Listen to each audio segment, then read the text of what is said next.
La magie d'Hollywood, je pense, c'est qu'un seul film, un seul week-end peut changer complètement la perspective de toute l'industrie. Il n'y a pas de bonne façon de dire ça, alors soyons francs.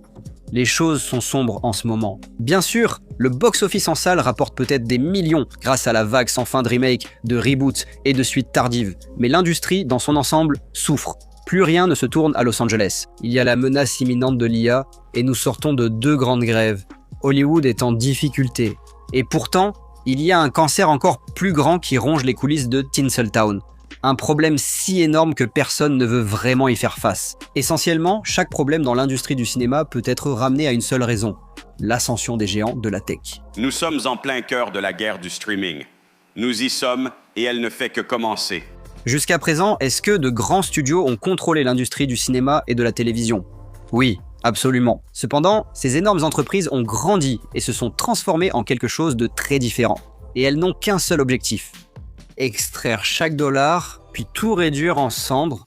Mais si vous participez à cet appel, cela confirme que vous faites partie du groupe malchanceux dont le contrat est résilié avec effet immédiat pour cause de suppression de postes. Et aujourd'hui est votre dernier jour de travail. Depuis l'arrivée du modèle de syndication, la plupart des émissions et films partageaient la même structure. Les films étaient produits, connaissaient du succès, et si le studio gagnait de l'argent, d'autres similaires suivaient. C'était pareil pour la télévision, avec en plus la cerise sur le gâteau, la vente des droits de diffusion des émissions aux chaînes affiliées. Cependant, ces 2 modèles allaient être décimés en seulement quelques années, grâce sans doute au changement de cap le plus marquant jamais opéré par une entreprise. Le géant de la location de DVD, Netflix, lance aujourd'hui un nouveau service qui permet aux abonnés de regarder des films sur leur ordinateur. Netflix, initialement loueur de DVD par correspondance, s'est tourné vers le streaming en janvier 2007. Leur revenu de location de DVD baissait et, après avoir tenté sans succès de se vendre à Blockbuster, ils ont choisi de tout risquer. Créer un portail où vous pouvez regarder tout ce que vous voulez à tout moment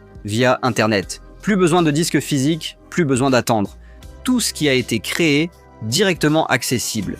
Netflix a eu un immense succès et a observé que les gens regardèrent des séries entières d'une traite. Ils ont appelé ce phénomène le binge-watching. Je ne me rappelle plus ma dernière visite aux toilettes. J'ai les jambes engourdies. Je pense avoir une infection urinaire, mais je prendrai des antibiotiques après le prochain épisode. Oui, d'accord, merci. Au revoir. Donc j'ai perdu mon travail. Encore un épisode.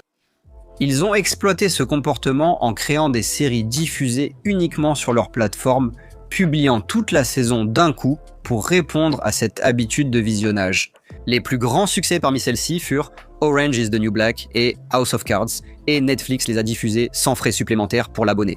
Pourquoi? Pour garder les gens sur la plateforme, renforcer la confiance envers la marque et transformer cet enthousiasme en nouveaux abonnés. Mais remarquez que ce modèle économique n'apporte en réalité aucun revenu supplémentaire aux bénéfices nets de Netflix. Cette mentalité de fonctionner à perte vient tout droit de la stratégie adoptée par toutes les startups technologiques. L'entreprise n'a jamais réalisé de bénéfices, c'est exact. Alors, comment ça fonctionne? Comment ça marche? On dirait une nouvelle arithmétique, non? Près de 20 ans plus tard, ils utilisent encore ce modèle financier, produisant et diffusant des émissions pour attirer de nouveaux abonnés. Le seul souci, c'est qu'ils ont maintenant rassemblé presque tous les intéressés par un abonnement. Non seulement Netflix a ouvert la voie à ce modèle financier dangereux, mais elle a aussi permis à d'autres entreprises technologiques de se lancer dans la course et de cannibaliser encore plus le marché. Pourquoi voudrait-elle faire cela? Pour produire des films, séries télévisées et publicités pour leurs produits. Je suis là, juste ici. C'est l'avenir de la livraison. Ils nous forment depuis des mois. J'ai besoin que tu commandes officiellement sur Amazon pour activer les drones. Amazon a évidemment Amazon Prime, et ils ont récemment acheté MGM. Ils ont créé Amazon Prime avec le simple objectif d'obtenir des abonnés à la livraison Amazon Prime. Ils viennent d'acheter MGM. Ce n'est pas assez pour eux, non? Non, ce sont des vampires. Apple possède de nouveau son propre studio, comme publicité pour les appareils sur lesquels on peut regarder ses séries et ses films. Pour aggraver les choses, chaque studio est maintenant infesté par la logique pourrie de ces grandes entreprises technologiques. Je vais juste te balancer une tonne d'argent et tout ce qu'on veut, c'est que la machine à succès se mette en marche. Équilibre entre le streaming et les sorties en salle, création de franchises, marketing international. La disruption était très à la mode il y a quelques années. Tous les tech bros et les aspirants professionnels du secteur l'employaient à tout bout de champ, comme objectif et avertissement. Tous ces géants de la tech actuelle ont littéralement gagné des milliards de dollars en démantelant les écosystèmes économiques existants et en profitant du carnage. Pour une raison inconnue, dans l'enfer du capitalisme tardif où nous vivons, cela suscite de l'admiration. La signature montrait des signes troublants de tendance sociopathe. Quoi? Incapacité à accepter les mauvaises nouvelles. Hoover. Monsieur, faites sortir cette femme horrible de mon bureau tout de suite. Et cette mentalité a été tellement adoptée qu'elle a complètement perverti Disney, au point d'en faire une entité presque totalement différente. Fini le terrain de jeu inventif des Imagineers. Ce qui reste, c'est un mastodonte commercial obsédé par le profit et l'exploitation de la culture. Regardez comment ils ont lancé Disney+, leur concurrent de Netflix.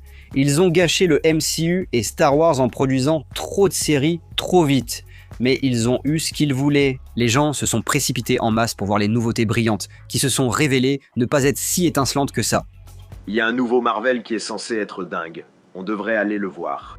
La représentation la plus emblématique de ce comportement mal avisé, c'est tout ce que Warner a fait avec HBO Max. Warner a été vendu à AT&T à la fin des années 2010. Assez rapidement après ça, ils ont pris la décision intéressante de lancer leur propre service de streaming, de l'appeler HBO Max, puis de prendre la décision controversée de sortir tous leurs blockbusters estivaux en salle et sur la plateforme le même jour. Ça a été extrêmement populaire. Et puis, bien sûr, AT&T a vendu Warner à Discovery en 2022. Ils ont décidé de fusionner HBO Max avec Discovery Plus et de créer le service, au nom déroutant, Max, qui, quelques années plus tard, serait renommé HBO Max. Si ce n'est pas un parfait exemple du jeu de chaises musicale façon Ponzi qu'est Hollywood, je ne sais pas ce que c'est. Casey et Sarah et tout le monde chez HBO. Mac, non HBO, je suis désolée. Exactement ce qu'il nous fallait, une autre chaîne. Cette guerre de l'ombre entre entreprises a servi de rideau de fumée pour permettre au nouveau PDG de Warner Discovery, David Zaslav, de devenir l'incarnation vivante de tout ce dont nous avons parlé dans cette vidéo. Il a vidé Warner par plusieurs vagues de licenciements, annulé de nombreux projets entièrement terminés pour des déductions fiscales et privilégié des programmes de télé-réalité à faible coût produit, sans personnel syndiqué, dans le but de maximiser les profits. Il est détestable à tout ce point de vue, et il n'est pas seul à utiliser cette stratégie. Avec la montée de la vidéo générée par l'IA et des grands modèles de langage qui semblent de plus en plus inévitables, on a vraiment l'impression que la fin du cinéma en tant qu'art est extrêmement proche. Si ce n'est pas littéralement, alors c'est du moins sur le plan existentiel. Nous avons besoin d'une armée de studios comme Neon et A24 pour résister à cela en produisant des œuvres nouvelles et innovantes. Nous devons privilégier les projets portés par les réalisateurs, mais ils restent rares. Qu'est-ce que cela dit de notre culture lorsque la forme d'art généralement considérée comme le sommet de l'expression humaniste est exploitée à outrance pour servir d'outil de pacification massive? Rien de bon, c'est certain. J'ai bien inventé le Hoolipod, le Hoolipad et le Hoolipad Pro. Techniquement, tous les produits cités ont fait perdre de l'argent. On pourrait même dire qu'on s'en serait mieux sorti s'ils n'avaient jamais inventé tout ça. Eh bien, c'est tout pour cet épisode. Aimez, commentez et abonnez-vous pour plus de vidéos comme celle-ci. Avant que les guerres des multinationales n'éclatent et que je vous croise sur le champ de bataille, équipé de protection de hockey et arborant une coupe en brosse au golfe des Garnis à la Tim Cook.